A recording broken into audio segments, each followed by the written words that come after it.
नारायणो रूपानुग प्रवरुदो श्रीकेशव प्रियो भजे। वाञ्छाकल्पतरुभ्यश्च कृपा सिन्धुभ्येव च पतितानां पावनेभ्यो वैष्णवेभ्यो नमो नमः। नमो महावदन्नाय कृष्णप्रेमप्रदायते कृष्णाय कृष्णचैतन्य नाम्ने गौरतिसे नमः। कनकजलदगात्रो नीलसनाब्जनेत्रो मृगमदबरभालो मालती कुन्दमालो तरलतरुणवेशो नीलपीताम्बरेशो स्मरनिभृतनिकुञ्जे राधिका कृष्णचन्द्रो। हा देविकाकु भर्गद्गदयाद्वाचा याचे निपत्तभुवि दण्डवत उड्भटार्ति। अस्य प्रसादमबुधस्य जनस्य कृत्वा गान्धर्विके निजगणे गणनां विधेहि। अंगसमलिमच्छटाभिरभितो मन्दीकृतेन्दीवरम् जाड्डं जागुडरोचिषां विदधतं पट्टाम्बरस्य श्रिया। वृन्दारण्यनिवासिनं हृदिलसद्दामाभिरामोदरम् राधास्कन्धनिवेशितोज्जलभुजं ध्यायेन् दामोदरम्। भक्ताविहीना अपराधलक्षयी क्षिप्त्वाश्च कामादितरङ्गमध्ये कृपामयि त्वां शरणं प्रपन्ना वृन्दे नुमस्ते चरणारविन्दं वृन्दे नुमस्ते चरणारविन्दम्। श्री कृष्ण चैतन्य प्रभु नित्यानंद श्री अद्वैत गदाधर श्रीवासादि गौरभक्त वृंद। हरे कृष्ण कृष्ण कृष्ण हरे हरे हरे राम राम राम हरे हरे। मैं सबसे पहले अस्मदीय परमाराध्य गुरुपाद पद्म ओम विष्णुपाद परमहंस स्वामी अष्टोत्तर शत श्री श्रीमद् भक्ति वेदांत श्रील वामन गोस्वामी महाराज एवं ओम विष्णुपाद परमहंस स्वामी अष्टोत्तर शत श्री श्रीमद् भक्ति वेदांत श्रील नारायण गोस्वामी महाराज एवं समस्त गुरुवर्ग के श्री चरणों में अनंत कोटि साष्टांग दंडवत प्रणति ज्ञापन करता हूँ। तदनंतर समस्त वैष्णवों को यथायोग्य प्रणाम एवं सादर अभिनंदन। रणछोड़ ब्रज में कितने गोपाल हैं? माँ जसोदा के समय माँ जसोदा के घर में कितने गोपाल थे? माँ जसोदा के घर में कितने गोपाल थे? ननी गोपाल बोलो। माँ जसोदा नंद के घर में दो गोपाल, एक राम गोपाल एक श्याम गोपाल, है ना? ऐसे हमारे मठ में भी दो गोपाल, एक ननी गोपाल एक वेणु गोपाल।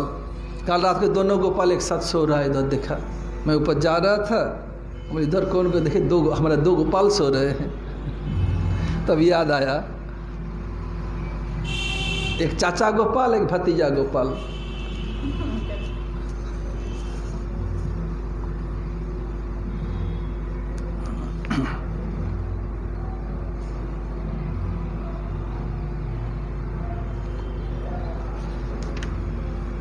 श्री माधुर्य कादम्बिनी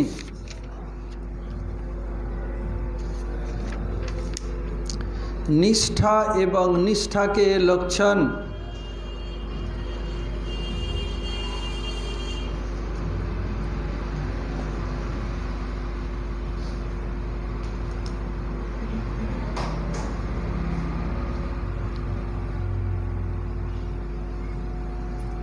निष्ठा कैसे होती है बताया था। नष्ट प्रायेषु अभद्रेषु नित्यम भागवत सेवया भगवती उत्तम श्लोके भक्तिर्भवति की। ये क्या है?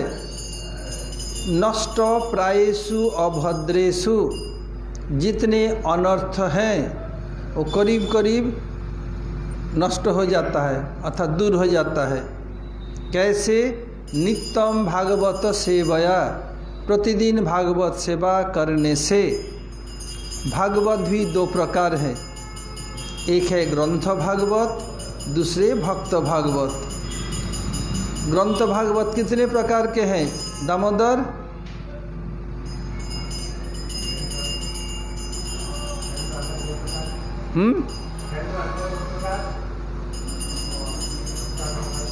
तो ग्रंथ भागवत क्या क्या है? श्रीमद् भागवत, एक में चैतन्य महाप्रभु लीला, दूसरे में श्री कृष्ण के लीला। और भक्त भागवत कितने प्रकार? सुनो, हाँ ये अभी तो बता दिया। हाँ, क्या क्या नाम बोलो? बोलो, एक दामू है, एक सोनू है और एक रणछोड़ की, या मुझे किसी को ले लो तो हो जाएगा। बोलो रणछोड़।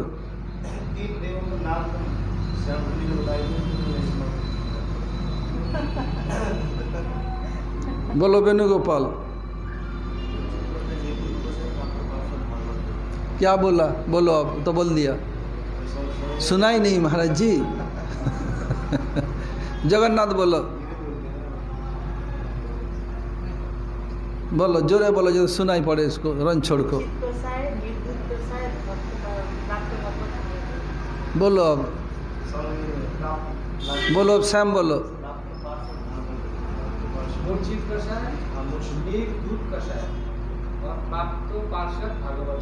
गौर, what is the name of Shri bhakt Bhagwat? Thank you. देखो, बोलो अब। नहीं, तीनों बता दिया।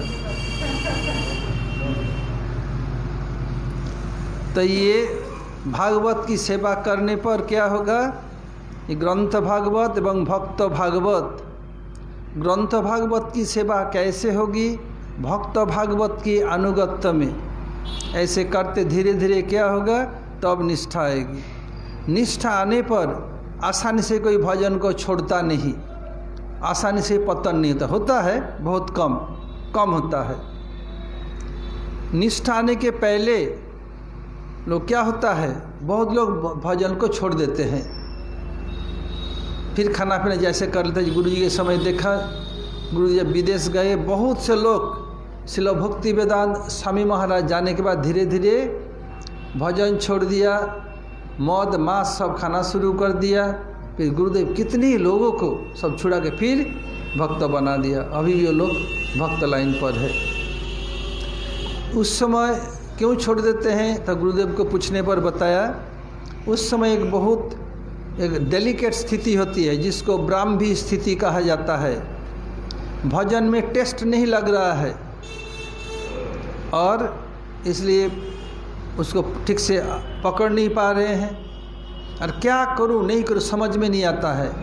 बताया, विषया विनिवर्तन्ते निराहारस्य देहिन रसोवर्जं रसपस्स परं दृष्ट्वा निवर्तते। विषया विनिवर्तन्ते निराहारस्य देहिन। गीता में कह रहे हैं, श्रीमद् श्री कृष्ण, केवल निराहार रहने पर विषय से छुटकारा नहीं मिल सकता। कैसे मिलेगा? परं दृष्टवा निवर्तते। यदि कोई विषय जो हम भोग रहे हैं उससे अच्छा चीज़ मिले तभी तो वो विषय को छोड़ेगा, नहीं छोड़ेगा कैसे? जैसे कोई गुड़ खाता है, बोलिए गुड़ छोड़ ही नहीं रहा है, रसमलाई खिला दिया जाए तो गुड़ खाएगा? ऐसे ही भजन में जब टेस्ट मिल जाएगा तब क्या होगा और पतन नहीं होगा।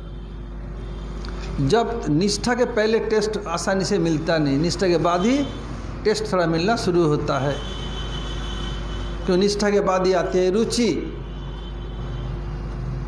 गुरुदेव उदाहरण देते थे, जैसे अन्नप्राशन। अन्नप्राशन जानते हो सोनू?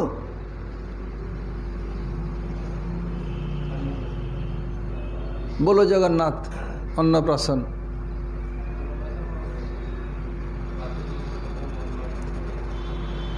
क्या बोला? पहले जब चावल दे जाता है, कैसे खीर बना के दिया जाता है। पहले बच्चा लेना नहीं चाहता है, थू कर देता है, कोई रोता है, फिर 2-3-4 दिन देने के बाद उनको बिना ले रहा उसको चाहिए, क्योंकि मीठा सा लगता है। ऐसे ही जब भजन में मीठास आ जाएगा तो छोड़ेगा नहीं।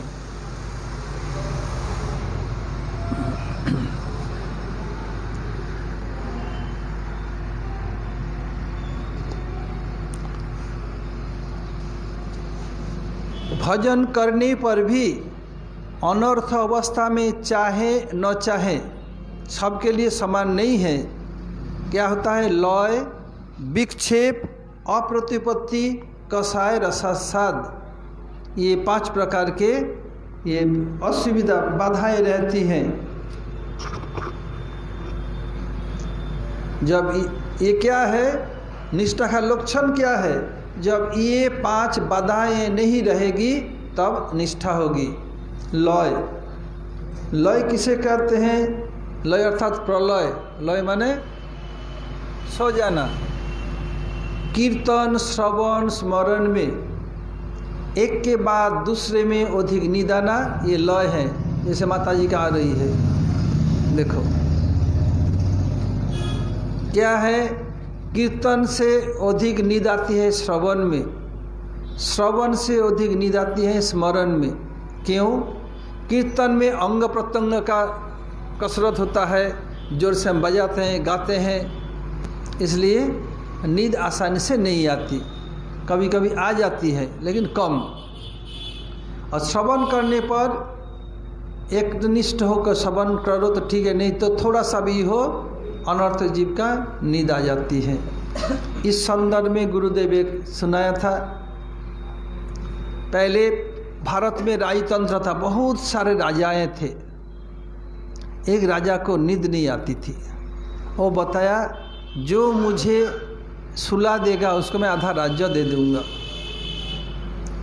बहुत लोग कोशिश किया, कोई नहीं कर सके। एक दिन एक गौड़ीय वैष्णव आए, बता मैं आपको सुला दूंगा।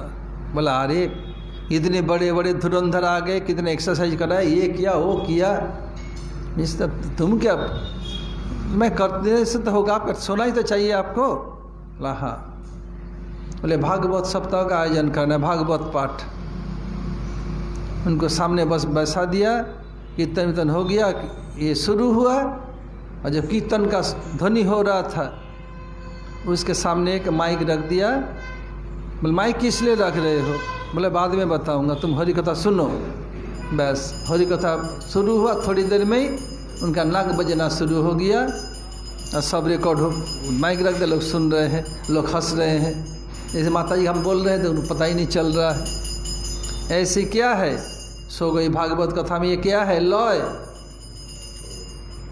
कीर्तन में नींद कम आती है, कभी कभी श्रवण में बहुत समय नींद आ जाती है। और स्मरण में क्या है? आँख बंद है, कुछ सुने हुए और देखे हुए वस्तु को चिंतन करना है, तब अधिक नींद आ जाती है। जब किसी को देखा नहीं, स्मरण कैसे करोगे? अगर मैं रणछोड़ से कहूँ तुम मेरे पिताजी का ध्यान करो, कैसे स्मरण कैसे कर पाओगे? तुम दिखा नहीं, तो हम भगवत स्मरण कैसे करें? हम हमारे गुरु वर्ग से सुने हुए वस्तु का ध्यान कर रहे हैं।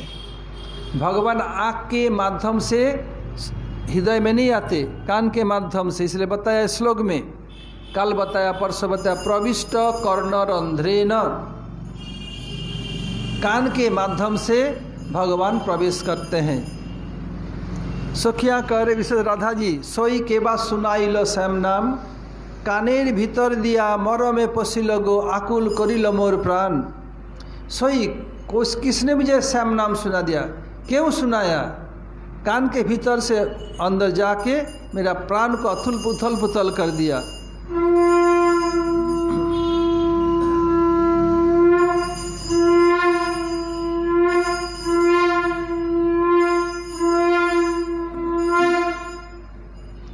तो कोई सखी कह रही है, राधे काम कर, तू सुनना नहीं, उसको छोड़ दे, बार बार क्यों तू लेती है? नहीं तो कान में रुई ले लो, सुनना नहीं।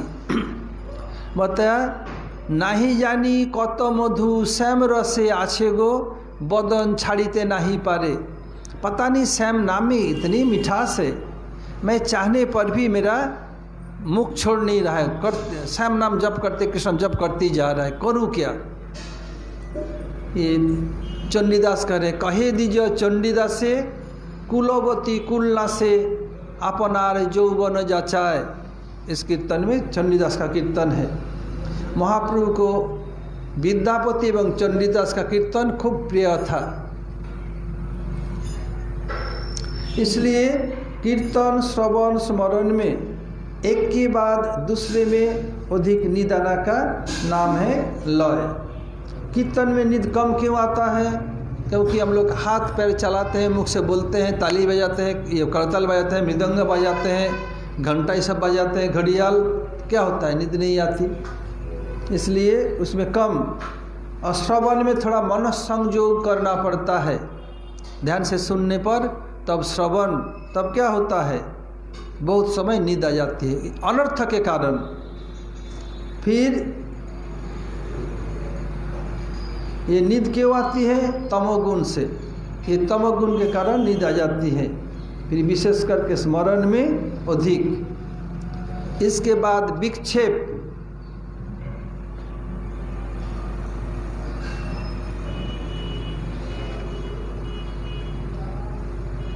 विक्षेप अर्थात श्रवण कीर्तन स्मरण के समय व्यवहारिक बातों का संपर्क होना ही क्या है? विक्षेप। क्या हम बैठे हैं हरि कथा सुनने के लिए, कीर्तन में विक्षेप कम होता है कि कीर्तन कभी कभी हो जाता है, कीर्तन हम भूल जाते हैं, ये विक्षेप है। और दूसरे समय क्या है? श्रवण में और स्मरण में विक्षेप अधिक होता है। कैसे होता है? जैसे हाथ में माला है, हरिनाम कर रहे हैं,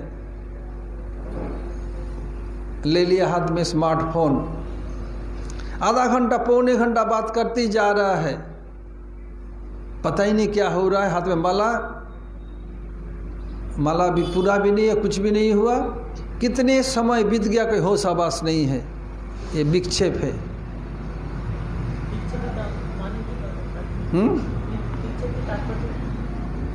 विक्षेप माने विशेष रूप में बाधा।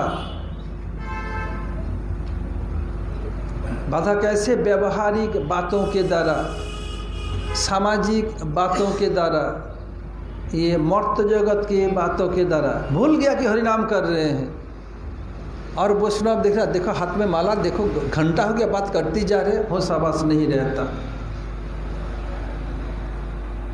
और विषय चलते ही जा रहा है। अरे क्या हुआ? वो कोरोना का वैक्सीन निकल गया, सुना कि ऑस्ट्रेलिया आगे चल रहा है, बोले नहीं रसिया, कोई चाइना, नहीं अमेरिका, इंडिया में भी चल रहा है। बस हो गया भजन। कोरोना का मतलब क्या है? किसको रोना है कोरोना? दो चार तो मरेगा ही, जो मरेगा तो रोएगा घर वाले। तो किसको रोना कोरोना? आया समझ में? कोरोना क्या है? किसी को रोना है।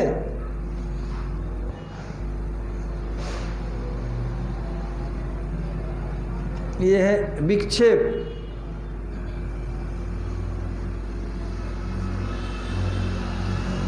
ऐसे क्यों होता है? साधक का चंचल चित्त क्या होता है? नाम को स्पर्श न कर विषय वार्ता में मग्न रहती। बद्धजीव का लक्षण है। क्या करेगा? नाम को स्पर्श नहीं कर रहा, हाथ में माला है, दिखा लोग मैं नाम कर रहा हूँ, कि আমি नामे आछी, और विषय चिंता, विषय की बात में मग्न हो जाता है। केवल संख्या पूरा करने के लिए ध्यान दिया जाए तो नाम में रसा सदन नहीं आ सकता है। हरे कृष्ण हरे कृष्ण हरे हरे कृष्ण, जैसे पूरा करना, पूरा नामी उच्चारण नहीं हो रहा है। इसमें क्या है? इसमें अपराध हो जाता है। इसलिए नाम को स्पष्ट रूप में उच्चारण करना पड़ेगा। केवल ये संख्या पूरा करना है, उस समय तो बहुत जल्दी कैसे करे। उसके बाद विषय में जब बात में रम गया, घंटों चला जाता है, कोई चिंता नहीं।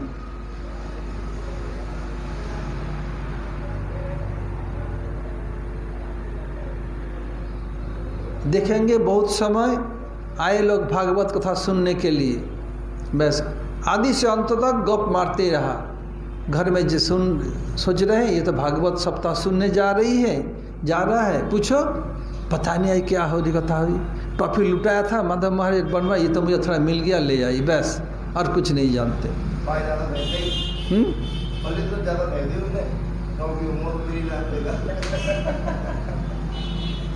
और मैं उम्र वाली हूँ, बच्चों कूद करके ले लेता है, मैं कैसे थोड़ा सा ही मिला।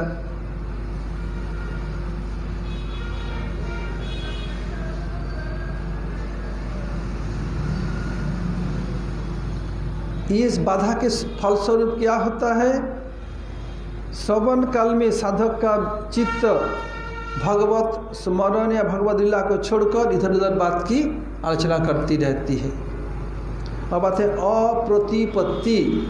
अप्रतिपत्ति माने प्रतिपत्ति माने समर्थ, अप्रति असमर्थ। लय विक्षेप न रहने पर भी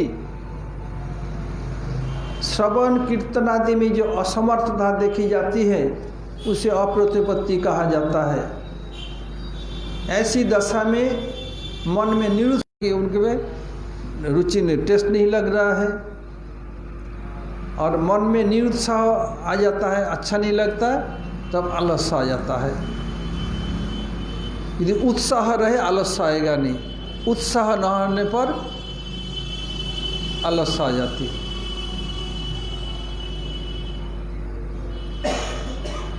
और उत्साह को ही श्रद्धा का जीवन कहा गया है। इसलिए रूप गोस्वामी कहा उत्साह को श्रद्धा का जीवन कहा गया है। इसलिए रूप गोस्वामी कहा उत्साहात निश्चयात धैर्यात तत्तत्कर्म प्रवर्तनात् संगतेगात सतो वृत्ते षड्वीर भक्ति प्रसिद्धति।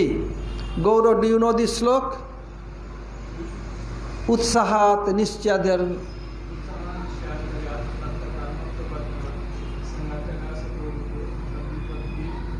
what is the meaning?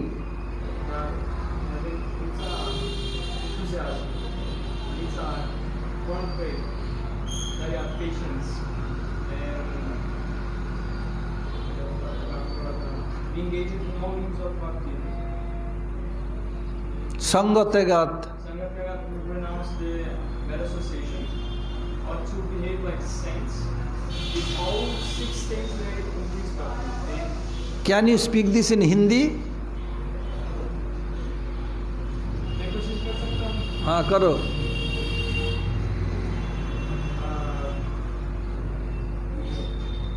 उत्साहात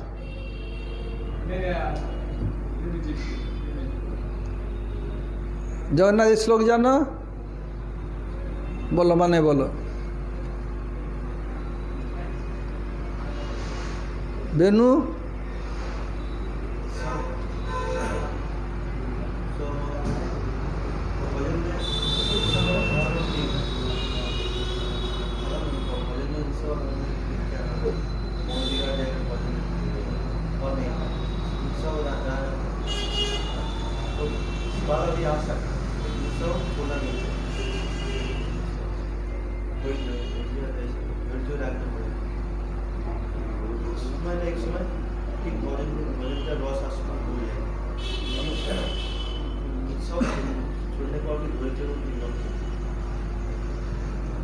संगते गत सत्ववृत्ते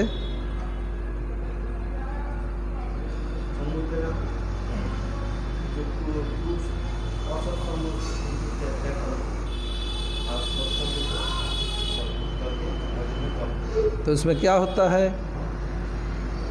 षड्वीर भक्ति प्रसिद्धति, भक्ति में सिद्धि होती है। आया समझे? समझ में उदाहरण देके बताओ।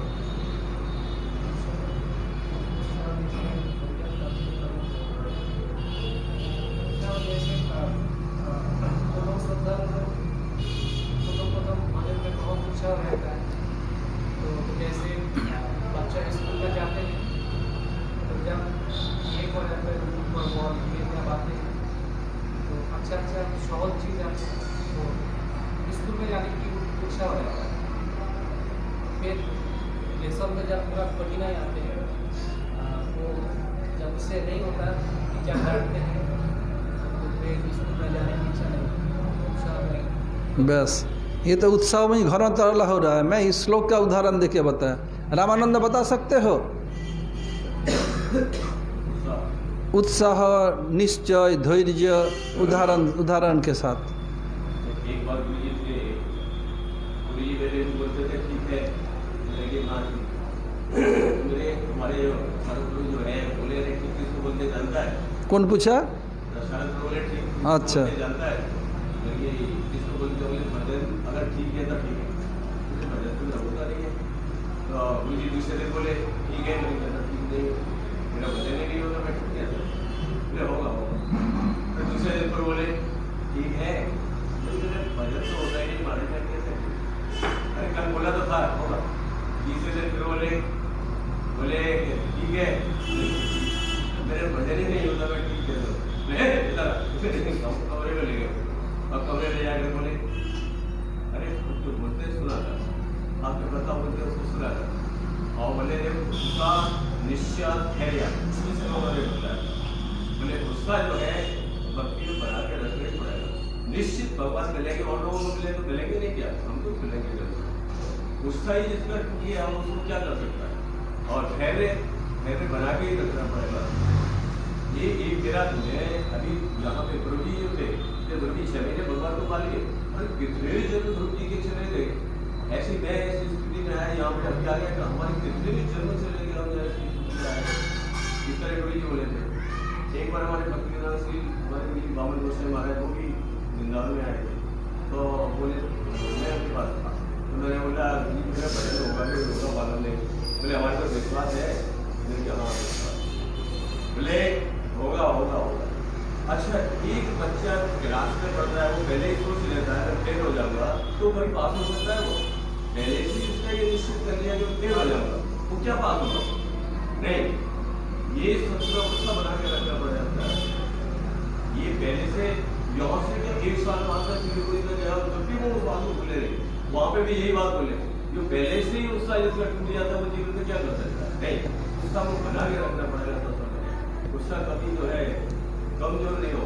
बहुत लोग देखे हरिनाम लेकर के, महाराज जी ने देखा वो हरिनाम भी ले लेते, पर तो हरिनाम लेकर के 2-4 दिन तो ऐसे दिखाएंगे वाले भी कितना भजन करेंगे, कुछ दिन बाद में स्थिरता आ जाती है, और स्थिरता नहीं जाती। इस तरह से ये जो है, ये उत्साह जो है एक साधु से के अलावा दूसरा कोई उपाय नहीं। अब सुनो, उदाहरण सत्ययुग का दूं, त्रेता युग का, द्वापर का, कली का, किस युग का उदाहरण दूं? त्रेता का। किस युग का उदाहरण दूं?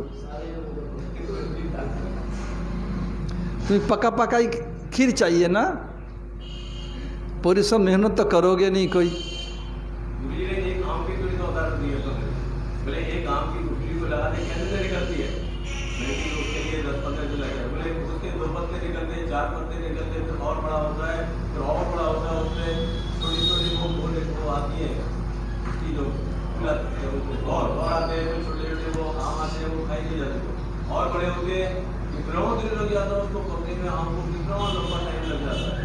तो एक दिन में ही वो आम मिल आएगा क्या? एक दिन में तो आम नहीं मिल सकता। आप सोचता है कि मेरे को आज मेरे पेड़ लगाए, कल मेरे को आम मिल जाए, ऐसा नहीं होता। देखो त्रेता युग का उदाहरण दे रहा हूँ, तो रणछोड़ को लिखा देगा। देखो त्रेता युग में एक ऋषि थे, उनका नाम मातंग ऋषि। मातंग अर्थ हस्ती, हस्ती सब समय क्या होता है, मदमत्त रहते हैं। ऐसे भगवान राम कथा भी मदमत्त, कोई या हो रहा है नहीं है, कोई चिंता नहीं है। तो त्रेता युग का युग धर्म क्या है? त्रेता युग के युग धर्म हवन, त्रेतायाम जयतो मखई, और उधर श्रवण भी है, ध्यान भी है, भगवान का अर्चन भी है, हरिनाम कीर्तन प्रधान है, हवन। तो उनके आश्रम में बहुत से ब्रह्मचारी रह के भजन करते थे। एक उसी इलाका में एक भिलनी थी, नाम थी सबरी। एक तो भिलनी काली को लूठा है, देखने में अच्छी नहीं है, और 30 पर भी नीच जाति का है, और क्या है, उनको कोई संस्कृत भाषा कोई ज्ञान नहीं था, और क्या है, डोकरी है, और क्या है। तो उधर आश्रम में जाने पर भी जाए कैसे? ब्रह्मजी आश्रम में हमारे श्रील त्रिविक्रम गोस्वामी महाराज कहते थे, किसी को बोलो ब्रह्मचारी को, इनको थोड़ा हरि कथा सुना दो, समय नहीं है कामो काम। बोले एक दिन छुकरी कम उम्र वाली अच्छी लड़की मिल जाए तो 10 मुख होकर हरि कथा बोलना शुरू कर देगा। तब उनका क्या है, तब समय ही समय है, और काम छोड़ करके हरि कथा बोलने में। ये क्या है? बोले भोग है, ये हरि कथा नहीं भोग कर रहा है, उसका रूप को ये सब भोग कर रहा है। अब क्या होता है, तो सोची मैं कुछ सेवा करूं, सेवा के द्वारा ही मेवा मिलता है, और किसी को वशीभूत करना चाहते हो केवल सेवा के द्वारा ही होगा, और कोई उपाय नहीं है। हमारे नवद्वीप में जो मठ का देखभाल करते हैं, उनका नाम मधुसूदन, वो तो नाम से है, शब्द तो करता है दयानिधि। एक बार जब हमारे जहाँ पर प्रसाद होता है परिक्रमा के समय में, तालाब को भर करके बाउंड्री दिया जा रहा था। जो कॉन्ट्रैक्टर था वो मधुसूदन को जानता है, दयानिधि को जानता नहीं। दयानिधि कैमरा लेके गया, फटातुल ने भगा दिया उसको। अब जब मैं गुरु पूर्णिमा के बाद गया, हमसे मिलने के आया, बोले महाराज जी, दयानिधि भी सामने था, बोले महाराज जी मैं तो जानता ही नहीं था इसको, पहले मेरा जब काम चल रहा था वो आया फ़ोन लेके कैमरा फोटो तुलने के लिए, मैं दूसरे मठ का कंप्लेन करेगा उसे भगा दिया। हम बोले यही तो मालिक हैं, मधुसूदन तो नाम मात्र के। बोला हाँ महाराज जी, तो मैं अब बाद में समझा ये दयानिधि पुजारी सनिया है, मनमोहन और मधुसूदन मनमोहन है। मुद्दा ने सामने ही बता दिया। इसका तात्पर्य क्या है, मनमोहन प्रधानमंत्री रहने पर भी क्या है, मैडम सोनिया को पूछेगा, सोनिया जैसे बोलेगी ऐसे करना पड़ता था। तो बोले ऐसे ही देख रहा ही, तो मधुसूदन तो मनमोहन है और ये मैडम सोनिया है। तो मैं बहुत सा आप भी फिर उसको मैं ज़्यादा खिंचाता था। फिर एक दिन मधुसूदन मुझे उस समय तेल लगाने मालिश करने आता था। परिक्रमा समय नहीं मिलता और समय जाने पर आके तेल मालिश करेगा। मोतीदा में था ना, तो वो आया, दयानिधि भी आया। तो दयानिधि को बोला देखो ऐसा ऐसे बोला। हम बोले देखो मैं क्या जानूँ ऐसे बोलेगा। बोले बाहर के लोग कौन सिखाया? मैं तुम्हें मनमोहन और तुम्हें सनिया को तुम बिगड़ेगा सनिया कहने पर, उसको किसने सिखाया? वो खुद बोल रहा है। फिर मैंने बोला अच्छा जाने तुम इसको वसूबत कैसे किया, इतना कैसे कंट्रोल किया? बोले बाद में बताऊंगा, अभी समय नहीं है। ठीक है, वो क्या किया, मधुसूदन पास गया, जाके युक्ति किया। बोले माधव मुझे पूछेंगे वो गुरु जी को कैसे कंट्रोल किया था। ठीक है, आलोचना किया। तब दूसरे दिन बोले बोलो मधुसूदन को तुम कैसे कंट्रोल किया, मधुसूदन को कंट्रोल कैसे किया? दयानिधि बोले लोग जो बोलते हैं आप गुरु जी को कंट्रोल करके रखा था, ये सच है क्या? मैं बोला अगर गुरु जी को मैं कंट्रोल करके रखा था तब तुम भी मधुसूदन कंट्रोल करते? बोला हाँ। हम बोले एक बार नहीं, गुरु जी को 100 बार, 1000 बार, लाखों करोड़ों बार कंट्रोल करके रखा था।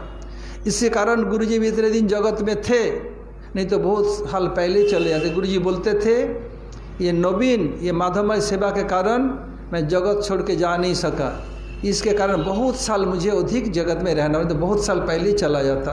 गुरु जी बोलते थे कंट्रोल किया, तभी तो एक बार ने हजारों लाखों करोड़ों बार कंट्रोल किया। तुम कहते बोली मैं समझता नहीं जी आप ऐसे मान लें। क्यों, जो सच बात को क्यों नहीं मानूंगा? कंट्रोल किया तभी तो हाँ बोल रहा हूँ, बस चुप हो गया। तो ऐसे ही कैसे होता है? सेवा के द्वारा। अरे ठीक है, सेवा के द्वारा ही मेवा मिलता है, सेवा के द्वारा किसी को कंट्रोल किया जा सकता है। राधा जी कृष्ण को इतना कंट्रोल कैसे करती हैं? अपने एक निष्ठ सेवा के द्वारा। वो जितनी सेवा करती है और कोई सेवा कृष्ण को नहीं कर सकती। जैसे गौरव है, गौरव वन महाराज का शिष्य है, विजय वन महाराज शिष्य नहीं है। विजय सेवा के द्वारा कंट्रोल कर लिया, वन महाराज उसको लेके गए, पूरी बेंगलोर इसको लेके नहीं गए। ये केवल सेवा करता है, सुबह कलेवा के समय फल को, फ्रूट्स को तैयार करके लाएगा और क्या क्या कमरा गंदा पड़ा रहेगा, वहीं पर केला का छिलका, वहीं पर प्रोमिग्रेनेट का छिलका पड़ा रहे, कमरा गंदा रहेगा। तब देख के शाम को बोलो उसको नीचे दे, ऊपर नहीं। समझा what I told? Whenever you stay, have to make your room tip top. The cleanliness is the next to godliness. If there is dirt, then everything God does not like. So all what is the unearth? All these things is dirt. So again I am telling, cleanliness is next to godliness. अब सवारी सेवा करूं तो लोग प्रतिदिन हवन करते। वो क्या करती? जंगल में वो क्या जीवन गुजारा कैसे करती? जंगल में जा कर के लकड़ी ला के बेचती, हवन के लिए उसी जीवन गुजारा करती, और कोई थे नहीं। तो फिर हुआ क्या? सोचा इन लोगों को थोड़ा लकड़ी दूँ। लकड़ी 2 गाठरी ले आती, सूखी सूखी बीन के। एक तो बेच के जीवन गुजारा करती और दूसरी गठरी मंदिर आश्रम में गेट के बाहर रख देती। जब ब्रह्मचारी लोग गेट खोलते, लकड़ी मिल जाता हवन के लिए, बस बहुत खुश है। गुरुजी हम जब गेट खोलते लकड़ी मिल जाती। बोले कौन देता? पता नहीं। पता करो, पता नहीं लगा सके। एक दिन मातंगरी सब सो गए, क्या किया? बाहर आके गेट के सामने जा तो पेड़ पौधा छिपे रहे। आधी रात के बाद 2-2:30 बजे एक छाया जैसी आई, आ रही है, देखा, देख रहे हैं। फिर लकड़ी गठरी गेट के सामने गिराया, जाने लगे। माता ऋषि गए, तू कौन है? डर गई। बोले मैं सवारी भिल्ली हूँ। ऐसे तुम क्यों कर रही हो? बताए मैं चाहती हूँ गुरु मातंग ऋषि से हरि कथा श्रवण करूँ, लेकिन मैं एक तो भिल्ली हूँ, स्त्री जाति का हूँ, डकरी हूँ, ये ब्रह्मचारी का आश्रम है, उनका हरि कथा कैसे सुन सकती हूँ? बोले मैं ही मातंग ऋषि हूँ। जाओ तुम आज सुबह से प्रतिदिन हरि कथा में आना। तुम्हें कोई बाधा नहीं है। हरि कथा सुनने का सबका अधिकार है। सबई पुंसांग श्लोक जानो अर्थ क्या है? वेणुगोपाल श्लोक जानो सबई पुंसांग, बोलो अर्थ क्या है?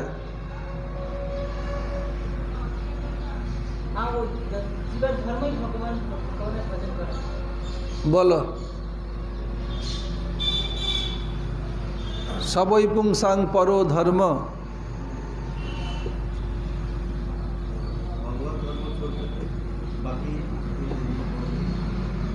पुंसांग परो धर्म अर्थ क्या है?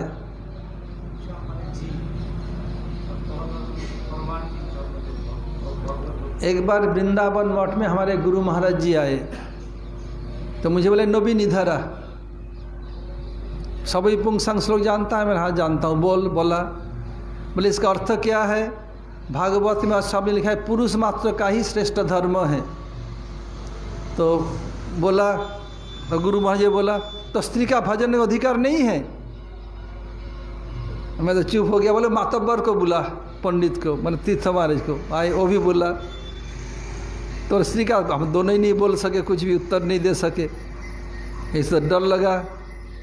गुरु जी डरते नहीं थे, गुरु जी तो बहुत बीच थे। फिर बताया पुंसांग अर्थात जीव, पुरुष स्त्री और किन्नर ये नहीं। पुरुष मतलब पुंसांग अर्थात जीव, जीव मात्र का ही धर्म है। ऐसे ही बताए समस्त जीव का धर्म है हरि कथा सुनना, भजन करना। तुम आज से ही आना। आई आके ब्रह्मचारी के साथ नहीं, थोड़े से दूर में बैठती, बैठ के हरि कथा सुनती। आजकल नहीं, आई इधर इधर पैर रख के बीच में बैठ गया, ऐसे नहीं, सुनने लगी। अब धीरे धीरे ब्रह्मचारियों को मन में आया ये लड़की डोकरी काली कोलूठा नीच जाति क्यों आती है। बोले चलो हम गुरु जी को बोलेंगे कि यदि ये महिला इधर आएगी हम लोग रहेंगे नहीं मठ में। तो क्या किया, दलबद्ध गुरु जी को बोला। गुरु जी ये महिला बोलेगा कौन? बिल्ली के गले में घंटा बांधेगा कौन? जानते बिल्ली के गले घंटा बांधना? सोनू क्या है? दामू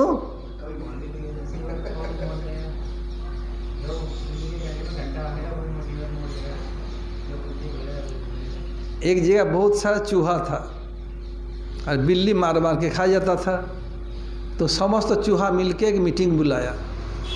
बोले देखो ये तो बिल्ली कहाँ से आ गई, हमारा तो जीना ही हराम कर दिया। हम गड्ढे से निकलने पर जही आता है तो पकड़ लेती है।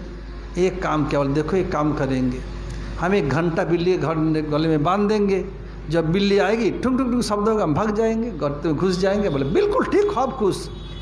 एक वृद्ध चूहा ने कहा बात तो तुमने कही है बिल्कुल सही, लेकिन गले में घंटा बांधेगा कौन? जई जाएगा बिल्ली का कोई असुविधा नहीं, उसे पकड़े खा जाएगी। ऐसे ही बोले गुरुजी को बोलेगा कौन? तो सब एक साथ गए, जाके बोला बोले गुरुजी ये आएगी हो तो हम रहेंगे नहीं। तब गुरुदेव ने बताया हम तुम्हें घर से पकड़ के नहीं लाया, ये सबका हरि कथा में समान अधिकार है, पुरुष हो स्त्री हो किसी की जाति। तो मैं नहीं इच्छा, बोला हम तो मठ छोड़ के चले जाएंगे, हमारा गेट सबसे लिए खुला है, जा सकते फिर आ भी सकते हो। तो सब लोग चले गए।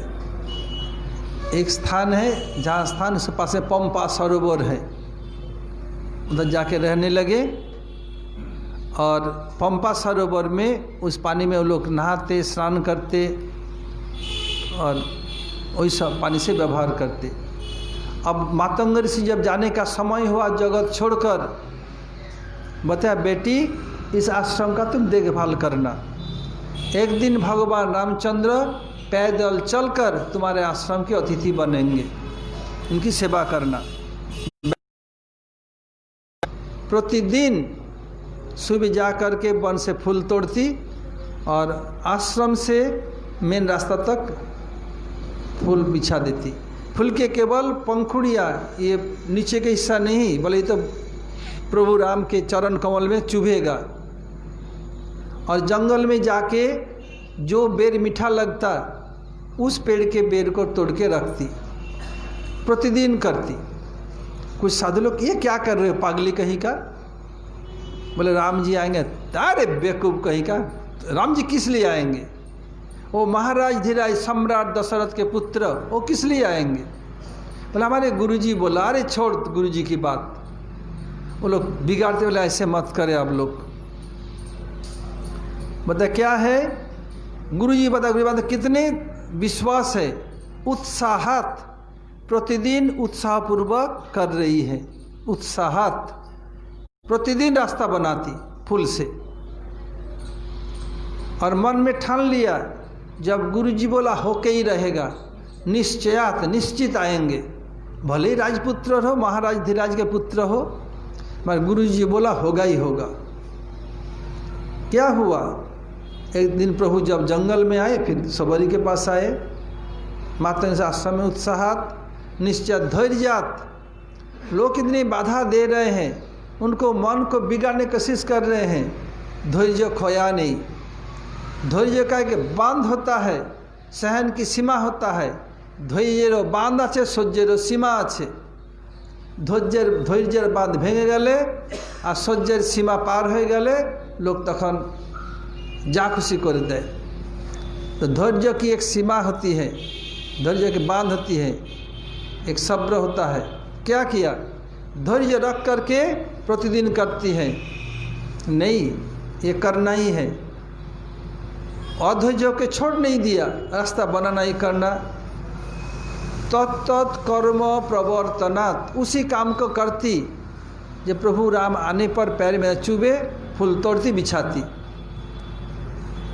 संग त्यागात, जो लोग उनको बाधा देते, फूलों को बिगाड़ते, उनसे दूर से दंडवत, संबंध नहीं रखना, छोड़ दिया। संग त्यागात।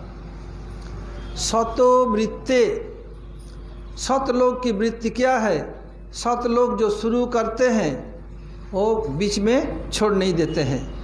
बीच में छोड़ देना सत की वृत्ति नहीं है, जो काम शुरू किया पूरा करके ही छोड़ते हैं। इसलिए ऐसे करने लगी। और एक दिन भगवान राम उनको अतिथि बने। उत्साहात निश्चयात धैर्यात तत्त कर्म प्रवर्तनात् संग त्यागात सतोवृत्ते षड्विध भक्ति प्रसिद्धति। अब उदाहरण दे रहा हूँ सत्ययुग का। सत्ययुग में महाराज ध्रुव अपने सतेली माँ के वाक्यवान से जर्जरित होकर के घर छोड़ के आ गए।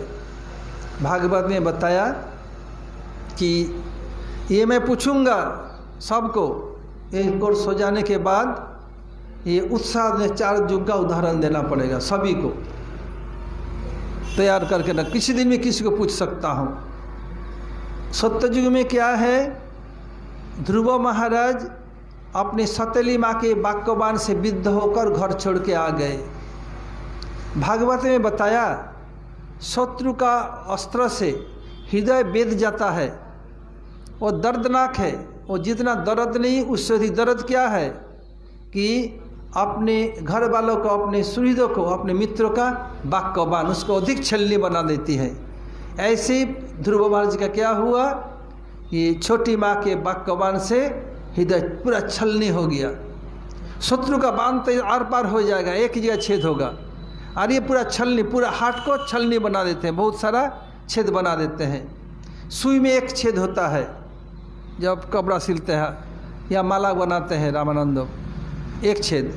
और जो छन्नी होता है, आटा छन्नी, कितने छेद होता है।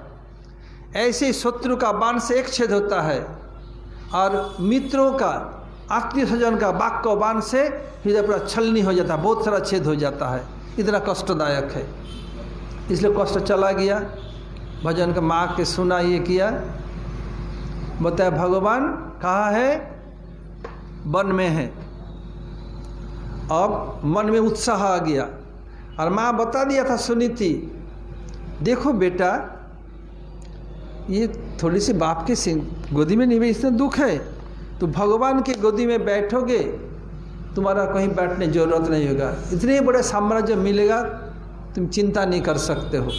मन में उत्साह आ गया, ऐसे मैंने पिताजी से ही बड़ा साम्राज्य चाहिए, ऐसे बैठूंगा। उत्साह, मन में उत्साह रखा, किसको जानने नहीं दिया। निश्चय कर लिया भगवान का भजन करना ही है। जब कोई बीमार पड़ता है ना, उनका रात बीतता नहीं, बार बार घड़ी देखता है कब रात भी कब बीते। दिन में सब लोग जो आ जाते हैं मिलने के लिए, समय कट जाता है, रात में कटता ही नहीं। जैसे मथुरा परिक्रमा रास्ता अच्छा नहीं है, वृंदावन गोवर्धन जाओ लोकजन आशा हो जाता है, मथुरा में और ये एकला हो तो और रास्ता खत्म ही नहीं होता ही नहीं। लेकिन वही पंचकोशी है, अकेला है, रास्ता खराब है, बोले सब खत्म होता ही नहीं। अब क्या हुआ, धैर्य बना निश्चित। अब कब सुबह कब मैया सोए, माई कब सो जाए, ऐसे जा नहीं सकता। उत्साह निश्चय धैर्य बना के मैया सो जाएगी तो भागूंगा। अब क्या किया, अब चले गए यमुना तीर पर, अब भगवान को स्मरण कर रहे हैं। उनका गुरुकरण नहीं हुआ था, इसलिए प्रभु दर्शन नहीं दे रहे, छटपटा रहे हैं। लक्ष्मण देव प्रभु अभी तो छटपटा क्यों रहे हैं? बोले मेरे एक भक्त तो मुझे दर्शन करना चाहिए, जाइए प्रभु दर्शन दीजिए। बोले ना जान इस तरह क्यों, उनका गुरुकरण नहीं हुआ। जब तक गुरुकरण न हो भगवान दर्शन नहीं देते। बता प्रथमं तु गुरुं पूज्य ततश्चैव ममार्चनम तदेशा भगवद भक्ति झन्नथा निष्फलो भवेत। भगवान स्वयं श्रीमुख से करे पहले अपने गुरु जी की पूजा करो, उसके बाद मेरे पास आओ, मेरी सेवा करो, तब भक्ति होगी, तो सब बेकार हो जाएगा। नारद ऋषि को लक्ष्मी भेजा।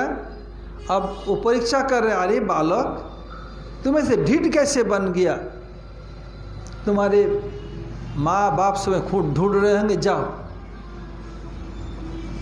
ऐसे तुम्हारे बड़ा हो जाओ, संसार बाद में करना। बता हो कौन है?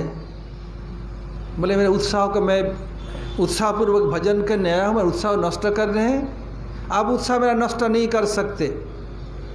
मेरी माँ बता दिया भगवान जंगल में निश्चित मिलेंगे, इसलिए मैं धैर्य धारण करके रहूँगा। आप कौन है? मैं नारद ऋषि। बोला आप नारद ऋषि नहीं हैं। बोले क्यों? बोले मेरी मैया ने बताया भजन करने वाले को नारद ऋषि मदद करते हैं, उत्साह बढ़ाते हैं, निश्चय करा देते, धैर्य धराते हैं। आप तो कुछ नहीं कर रहे हैं, आप तो मेरा उत्साह को नष्ट कर रहे हैं, निश्चयादि में बुद्धि में बाधा दे रहे हैं, धैर्य में दरार डाल रहे हैं। आप चले जाइए, आप कुछ भी हो, हमें ज़रूरत नहीं है।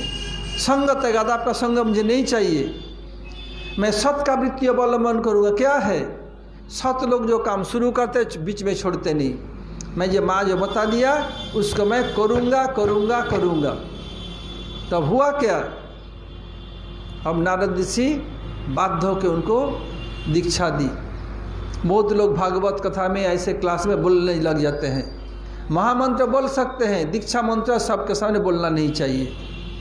एक बार कोई बोले गुरुजी डांटा था, अभी गुरुजी को अनुयायी लोग, हाँ क्या है भागवत में बोला? अरे भागवत में बहुत कुछ बोला, तो वही मंत्र ही बोलना पड़ेगा और कुछ नहीं है।